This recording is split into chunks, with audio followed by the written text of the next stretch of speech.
Good morning. My name is Gene Kim, and I am your MC here at the DevOps Enterprise Summit. I am so happy that you're here because we've created an amazing program for you that you'll be experiencing over the next 3 days. I know it will be an amazing experience, as good as any that we've created at any of our conferences. And I know this because I've seen all of the keynote sessions multiple times.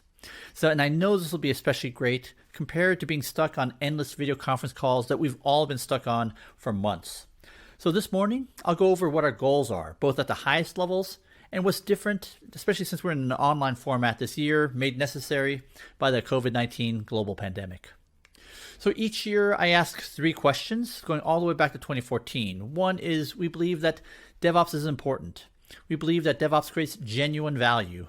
More specifically, it helps our organization survive and win in the marketplace. And it allows us to best serve our customers and all of our stakeholders. And we all believe that DevOps makes our work more humane.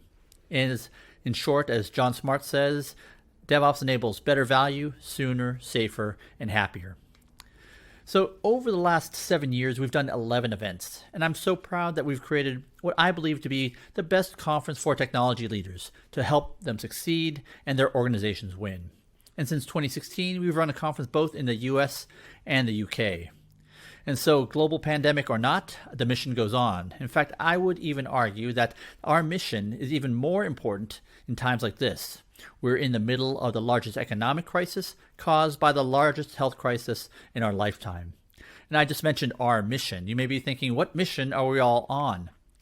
And so maybe let's go to the very beginning. Back in 2014, we formed the DevOps Enterprise Summit, originally to be a conference for horses by horses. No unicorns allowed. So we defined unicorns as the tech giants, the Facebooks, Amazon, Netflix, Googles, Microsofts, right? We didn't want them. We wanted the horses, large, complex organizations that have been around for decades or even centuries. And so over the years, we've had hundreds of organizations present, spanning some of the best known brands across every industry vertical: banking, insurance, retail, sportswear, manufacturing, defense, entertainment and media, healthcare, and government agencies. And so if you were to look back at the talks in 2014, compare them to this year, I think you'll notice some pretty startling differences. One is the people presenting are more senior. And so part of that is because so many of the people presenting have been promoted, and we are now following them along in their journey as they take on even larger and more important responsibilities. But also, we're definitely attracting more and more senior executives because the work that is being done in this community matters to them. And so over the years, we've asked presenters to present with their colleagues from audit, security, and compliance. And so these are often stakeholders that are outside of the classic dev and ops value stream. And we often ask technology leaders to co-present with their business counterparts. So we don't want them to be just proximate to the technology leader and just tolerant of what they're doing. Instead, we want those business leaders who say that all their goals, dreams, and aspirations are being made true because of the amazing work being done by people in this community. And so over the years, we've heard from CIOs, CTOs, CFOs, chief people officers, business leaders, and even CEOs. And so someone once asked me, what are my goals around the conference programming?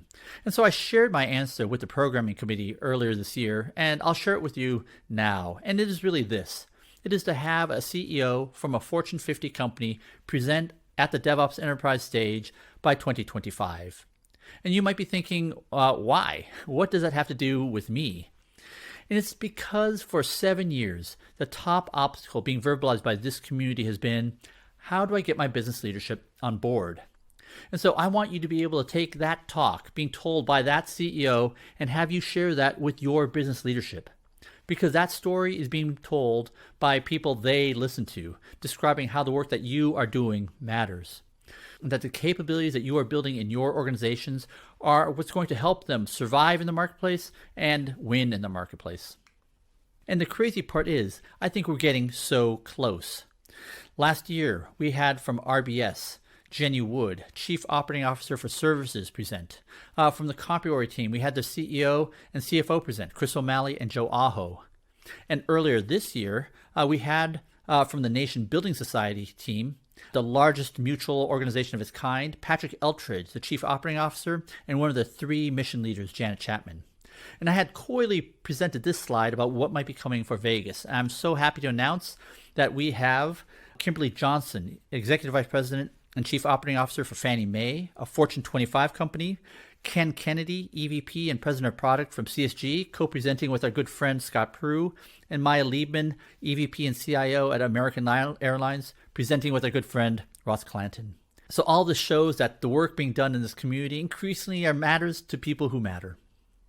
So I've talked about the mission that we're on together. So with that, let me talk about the structure of this conference and how it's going to be different because it's in an online format. So like all years, there are really 2 types of talks that you'll hear at this conference. The first is the experience reports. So as adult learners, as adult leaders, we don't learn from having someone tell us what they think we should do or what they are thinking about doing, or classroom lectures from ivory towers. Instead, we really learn from watching other people describe how they solve problems. And that is why for every one of these experience reports, they follow a very specific form. Here's the organization and the industry that we compete in. Here's my role and where I fit in the organization. Here's the business problem that we set out to solve. Here's where we started and why. Here's what we did, including specific tools and techniques. Here's the outcomes that resulted. And here are the challenges that still remain. And what I love so much about this format is that it closely mirrors the scientific method, where we state a hypothesis, we perform an experiment, we specifically confirm or disprove our hypothesis, and then we repeat. And so this year we have an amazing lineup of experience reports across so many different industries, and I'm so excited to be sharing them with you at this conference. And by the way, one of the things that I get specific delight out of is seeing where these experiences come